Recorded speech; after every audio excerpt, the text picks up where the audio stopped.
Welcome to All Things Quality. In this chapter of our Total Quality Management series, we turn our focus to a critical element of every quality system, key performance indicators or KPIs. KPIs help us define success, monitor progress, and take timely action. But more importantly, they ensure that we're not just doing things right, we're doing the right things. Let's dive into how KPIs work in TQM, how to choose them, and how they can transform quality from a philosophy into performance you can measure. Key performance indicators are measurable values that tell us how well we are meeting our quality objectives. In other words, they are the metrics that matter most. In a total quality management system, KPIs provide clarity on what success looks like, track performance over time, drive accountability at every level, and most importantly, support data-driven improvement. Without KPIs, quality management risks becoming anecdotal and reactive.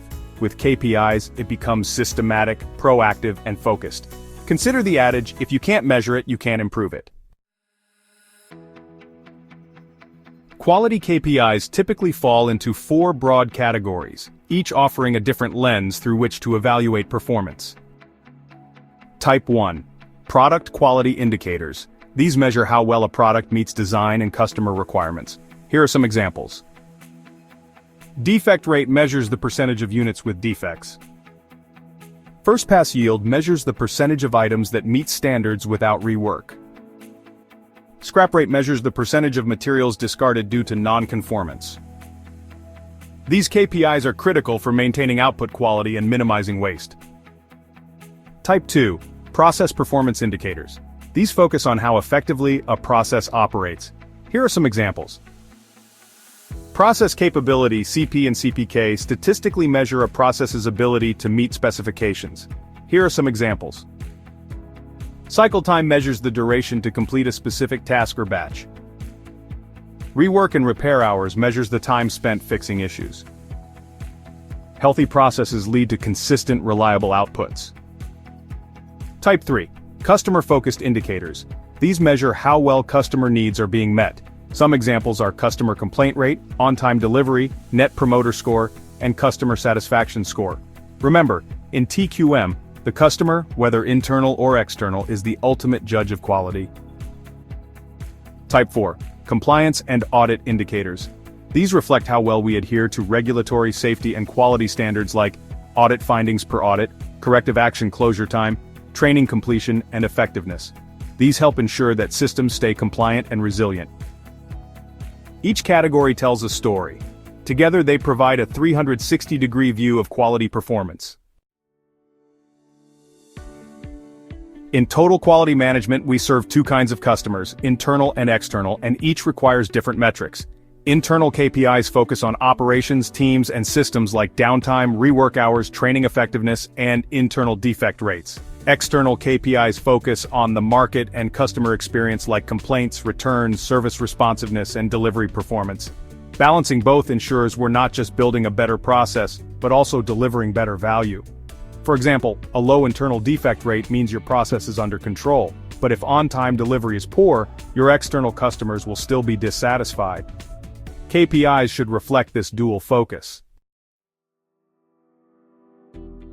With so many possible metrics, how do you choose the right KPIs? Here's a simple 5-step approach. Step 1. Start with strategic quality objectives. What are your improvement goals? Step 2. Ask what success looks like. What would it mean to achieve that goal? Step 3. Identify key drivers. What factors directly affect this outcome? Step 4. Choose measurable indicators. Focus on what can be reliably tracked. Step 5. Limit the list. Use a handful of meaningful KPIs, not dozens of vanity metrics. For example, if your goal is to improve supplier quality, a relevant KPI could be incoming material rejection rate or supplier corrective action turnaround time. A good KPI should be SMART, S-M-A-R-T, specific, measurable, achievable, relevant, and time-bound.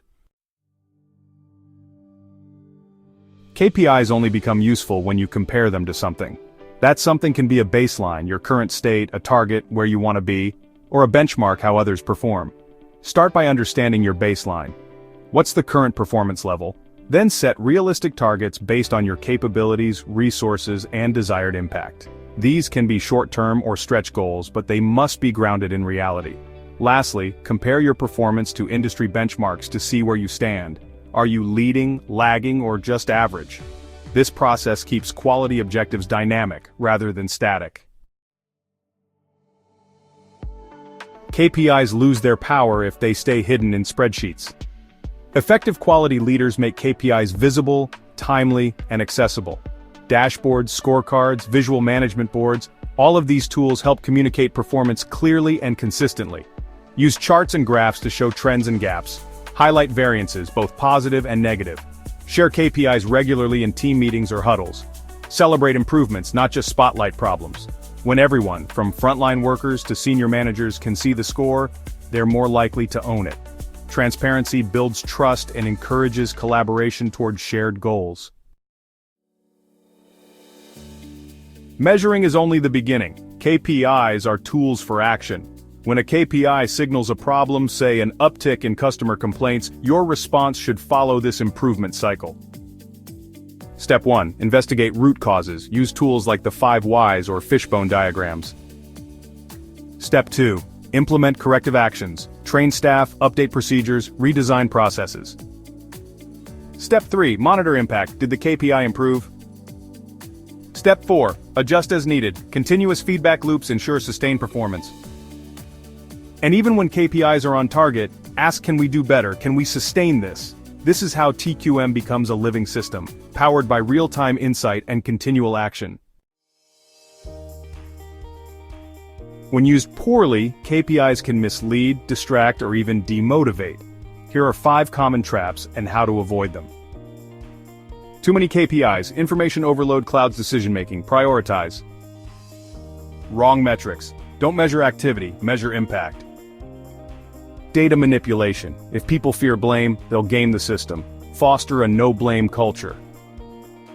No ownership. Every KPI must have an owner responsible for tracking and acting. Stagnant indicators. KPIs should evolve with changing goals and conditions. Remember, KPIs are a means, not an end. The goal is not to hit a number, but to improve quality, delight customers, and build trust.